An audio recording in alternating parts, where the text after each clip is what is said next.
When Danger was 18, he and some friends took a road trip to the Apalachicola National Forest near Tallahassee, FL. Their goal was to get away from people. So, they found themselves driving far into the woods. After they set up camp and had a few drinks, the writer and a friend decide to explore the surrounding forest. They found another trail and started following it, but the further they went, the more apparent it became that someone was living there. Eventually, they came to the campsite of an older man who was living out of his van. His clothes were strung up, coolers were scattered around, and a dog sprawled beside the van. The user and his friend tried to back out without being seen, but the man caught sight of them and called them over. He asked them friendly questions and offered up some places they should check out in the park. After about 10 minutes of talking, they returned to their own campsite. The man was a little strange but seemed perfectly harmless. But, fast forward 2 months, and the Reddit user's friend calls and tells him to turn on the television. There, on screen, was the man they met in the woods that night, on trial for 4 murders.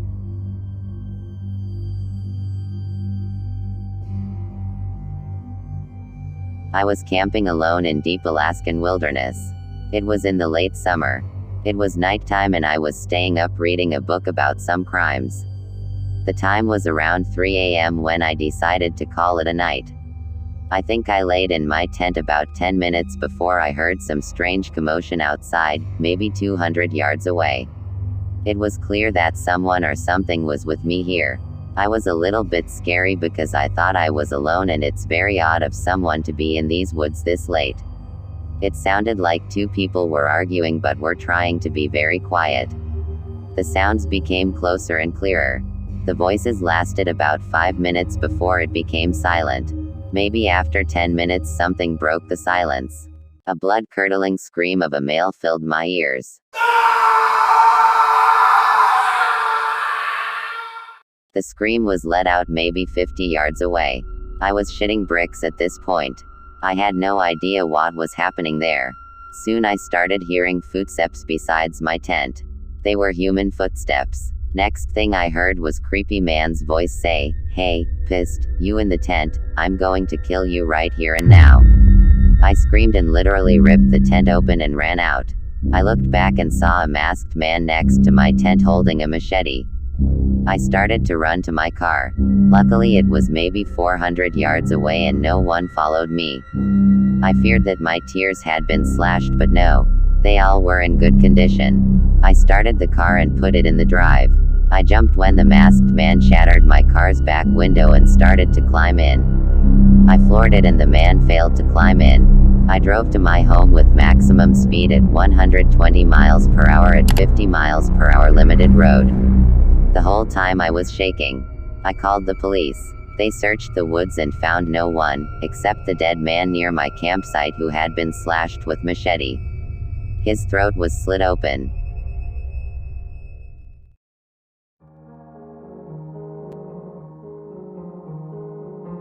When I was younger, I used to visit family with my grandmother in Knoxville, TN.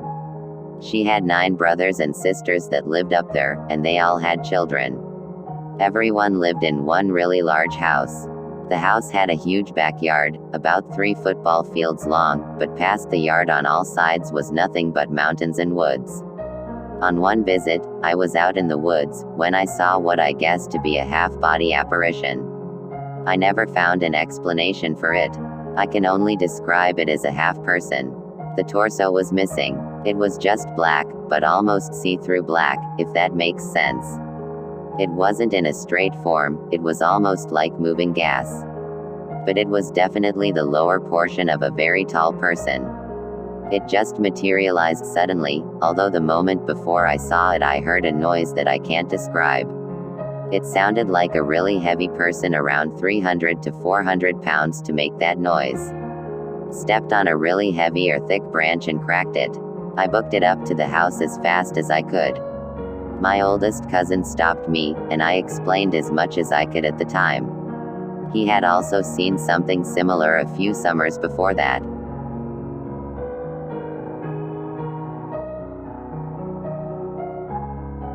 It was a late autumn in 2006. I was at our log cabin with my uncle. I was only 12 years old and my uncle was 40-something. My uncle is a tough guy. He doesn't get scared very easily and always fights back when someone pisses him off. We had a good time at the cabin. We were fishing, hunting, making firewood, and we went to sauna. It was a second night there when this happened. We had done a lot of work earlier in the day and we were both very tired and sleepy. I remember that I fell asleep pretty quickly. I remember waking up to something. I didn't know what it was at first and just closed my eyes and tried to fall asleep again. My bed was next to the window and that window didn't have curtains. Next thing I heard was tapping on the window. I looked at the window and saw a tall man creepily smiling and tilting his head from side to side. His eyes looked like he had never slept and his smile was so wide. I didn't even know that big of a smile was humanly possible.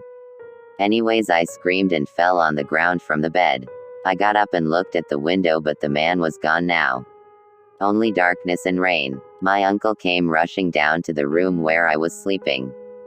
He was holding a shotgun.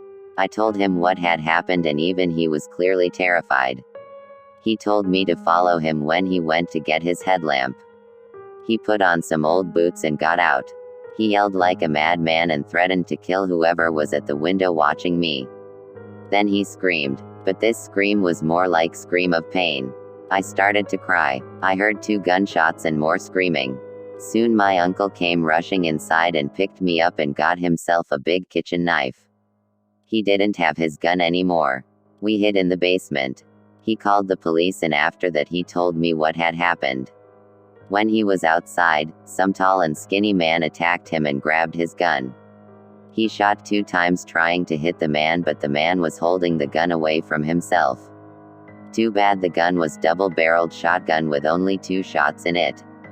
The man took the gun from my uncle and threw it away.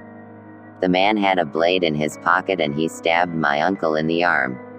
My uncle screamed but managed to overpower the man and he punched the man in the face and the man fell on the ground. My uncle ran after that. We waited for about 20 minutes and finally the police came. They asked us questions and searched the whole property, but of course the man was gone. Unfortunately, it didn't end there. Maybe a week later my uncle told me that one night he was sleeping in his own home when he heard car engine revs outside. He looked outside and there was an old black van parked at the side of the road next to his driveway. Then someone tried to shoot him from outside the van, but whoever shot that bullet missed my uncle. Then the car sped down the road. My uncle called the police, but to this day I don't know who attacked us in the cabin and who shot at my uncle. I don't even know if the 2 incidents are linked to each other's. Nothing has happened after the last incident. And I think that never will because it has been some time.